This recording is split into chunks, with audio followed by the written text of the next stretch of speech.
Tuayan memang banyak tetapi pekerja sedikit. Persetujuan daripada ibu bapa pun saya belum pasti dapat ataupun tidak, sebab keluarga saya sendiri pun tidak semua seiman, terutamanya ibu bapa saya sendiri. Saya pun menyadari kekurangan saya sendiri, saya pun banyak kelemahan. Saya kata, adakah saya layak untuk menjadi hamba Tuhan, menjadi pekerja bagi Tuhan?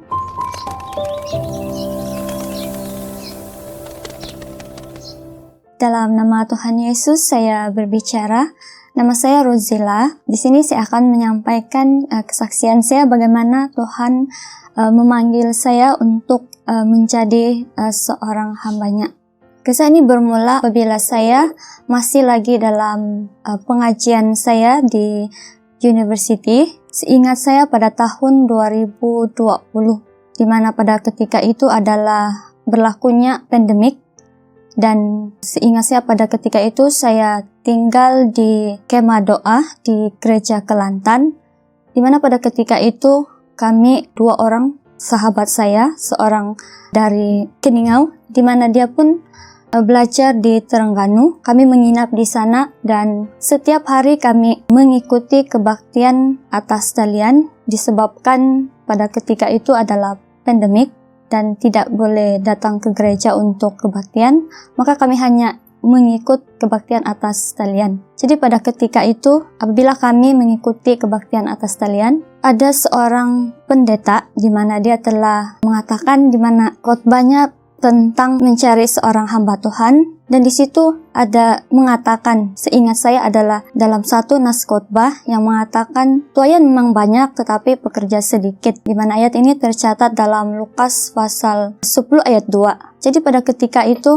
apabila saya mendengar khotbah daripada seorang pendeta ini, maka tergerak hati saya.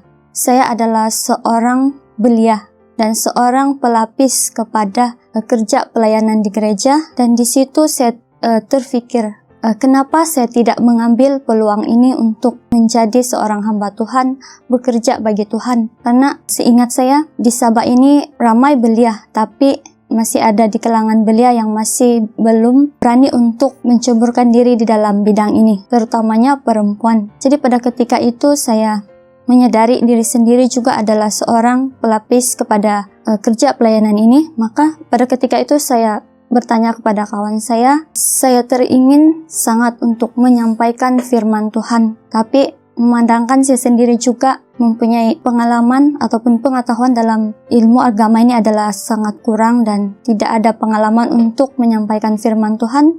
Jadi pada ketika itu teman saya berkata, tidak apa, kamu boleh menyampaikan firman Tuhan bila kamu sudah balik di Sabah nanti. Sebab pada ketika itu kami di negeri Kelantan, di mana kami masih dalam proses belajar. Jadi saya pun pada ketika itu menyimpanlah niat saya untuk menyampaikan firman Tuhan pada ketika itu. Tapi syukur puji Tuhan, setelah beberapa bulan berlalu, kami boleh balik di Sabah untuk berjumpa dengan keluarga, sebab walaupun masih ada sekatan untuk balik, namun masih kami boleh balik sebab kami adalah pelajar, jadi kami ada mendapat kelonggaran daripada perkara itulah. Jadi pada ketika itu saya balik ke kampung dan syukur puji Tuhan pada ketika itu saya tidak sangka tiba-tiba penguasa cari saya untuk membantu dia untuk mengambil alih memimpin kebaktian pada ketika itu. Jadi saya pun walaupun masa itu saya terfikir saya mampukah untuk melakukan tugas ini, sebab saya masih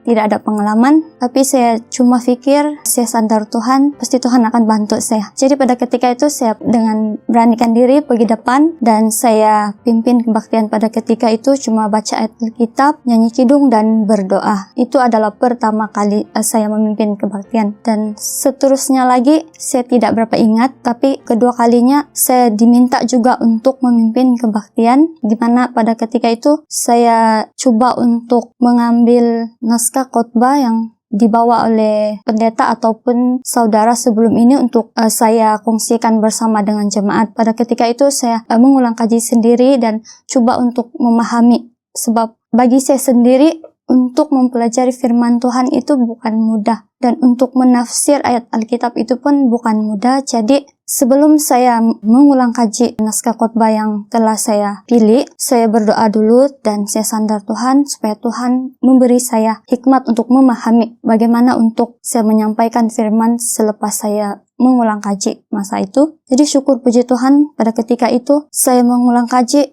sangat lancar, saya boleh memahaminya dan saya boleh memperbaiki lagi naskah khotbah yang sebelum ini saya telah catatlah. Setelah itu saya membawa naskah khotbah itu ke gereja dan saya coba untuk berkongsi dengan para seiman pada ketika itu. Syukurlah saya dapat menyampaikannya dengan baik, dengan pimpinan Roh Kudus Tuhan saya dapat berkongsi kepada jemaat pada ketika itu. Dan seterusnya seingat saya tahun 2021, pada ketika itu saya menjalani praktikal saya dan saya telah mendapat borang kemasukan maktab daripada pendeta Matias.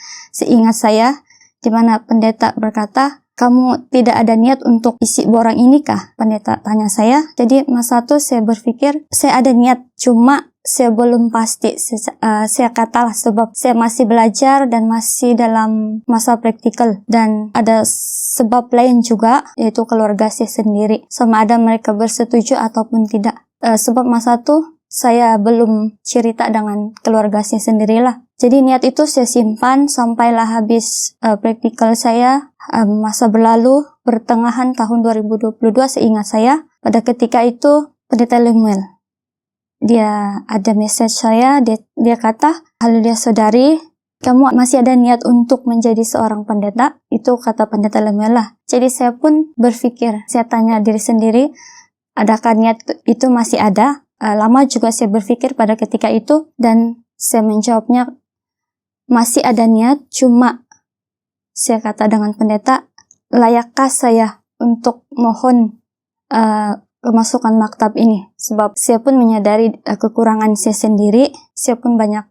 kelemahan. Saya kata, adakah saya layak untuk menjadi hamba Tuhan, menjadi pekerja bagi Tuhan? Jadi pendeta pada ketika itu dia kata, kita serah sama Tuhan, mohon Tuhan bagi petunjuk. Itu yang pendeta katalah. Selain daripada itu juga, saya mengatakan persetujuan daripada ibu bapa pun saya belum pasti dapat ataupun tidak. Sebab keluarga saya sendiri pun tidak semua seiman, terutamanya ibu bapak saya sendiri. Jadi tidak pasti adakah saya akan dapat persetujuan ini. Sebab saya masih di bawah jagaan ibu bapak saya. Persetujuan itu mesti saya dapat daripada ibu bapak, sama ada mereka bersetuju ataupun tidak. Jadi pendeta kata, kita serah sama Tuhan, mohon Tuhan bagi jalan lah. Dan masa itu pun saya kata, ya saya akan berdoa lah, serah sama Tuhan, tengok macam mana Tuhan bagi jalan.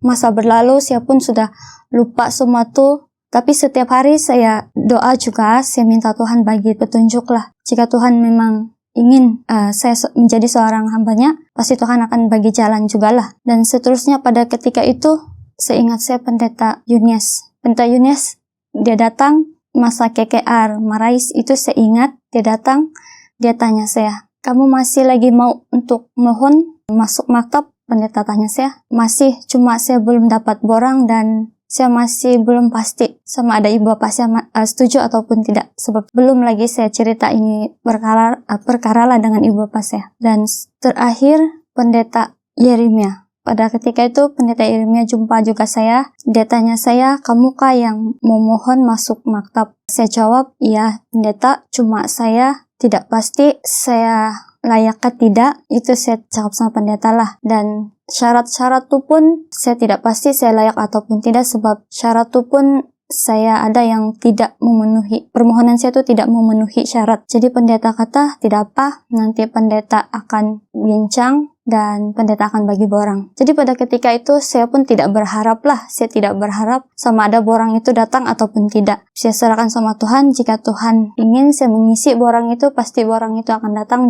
sampai juga dengan saya. Jadi tidak lama kemudian, saya tidak ingat beberapa hari berlalu masa itu, pendeta datang bawa satu sampul surat lah. Dia bagi dengan penguasa. Dan penguasa bagi dengan saya dan saya terkejut juga. Borang ini sampai dengan saya. Dan saya bertanya dalam hati saya, adakah Tuhan mau saya isi borang ini? Jadi saya terima borang itu, dan seingat saya borang itu saya simpan 1 minggu juga. Saya tidak isi. Dalam masa itu saya berdoa, serah sama Tuhan, tanya Tuhan, saya layak untuk mohon? Kalau tidak, saya tidak akan isi borang ini.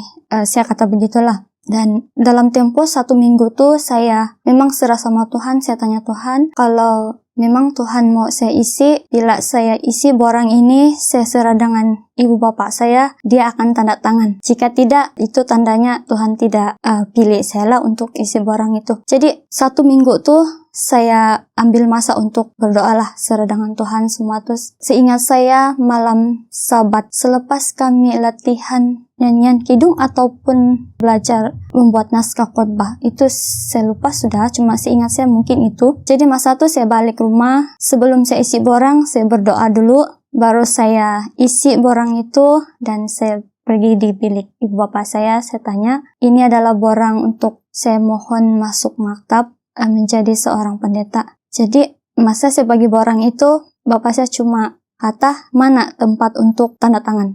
Jadi masa itu bapak saya masa itu dia ambil dan dia tanda tangan, dan dia kata itu saja, katanya lah. Saya jawab iya. Oke. Dengan mudah sekali saya dapat tanda tangan masa itu, dan saya tidak tahu mau kata apalah. Saya masuk bilik dan saya menangis. Saya menangis, saya sangat bersyukur. Adakah Tuhan mau saya betul-betul masuk maktab?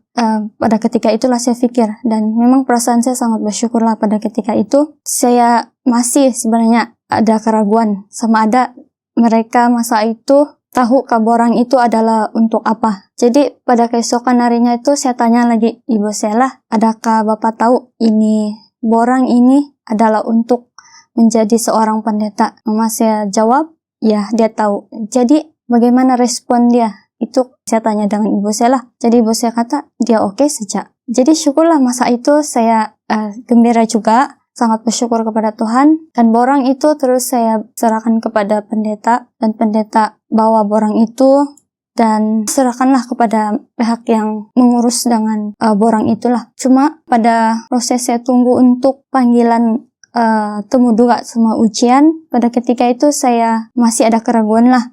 Saya kata, saya minta Tuhan, jika saya tidak layak, tidak surat panggilan lah untuk saya datang temu duga. Jika saya layak, borang itu akan sampai dengan saya. Itu dalam doa saya lah. Sebenarnya dalam tempo masa itu saya berpikir, mungkin saya tidak dapat. Jadi saya berpikir sebenarnya mau pergi tempat lain cari kerja, sebab saya pun sudah habis belajar. Tapi heran sekali, setiap kali saya rancang untuk pergi tempat lain, semua tidak menjadi. Semua pun ada halangan. Jadi masa itu saya hanya tinggal di rumah dan bantu ibu bapak saya lah. Sehinggalah penghujung tahun 2022 saya mendapat surat tuh, dan saya sangat terkejut. Dalam hati syukur juga, ada juga sedih lah, sebab saya pun tidak pasti dengan pilihan saya sebenarnya. Tapi semua tuh saya serah sama Tuhan. Saya pikir temu duga dan ujian itulah penentu bagi saya. Jika saya lulus, saya dapat masuk, berarti Tuhan pilih saya.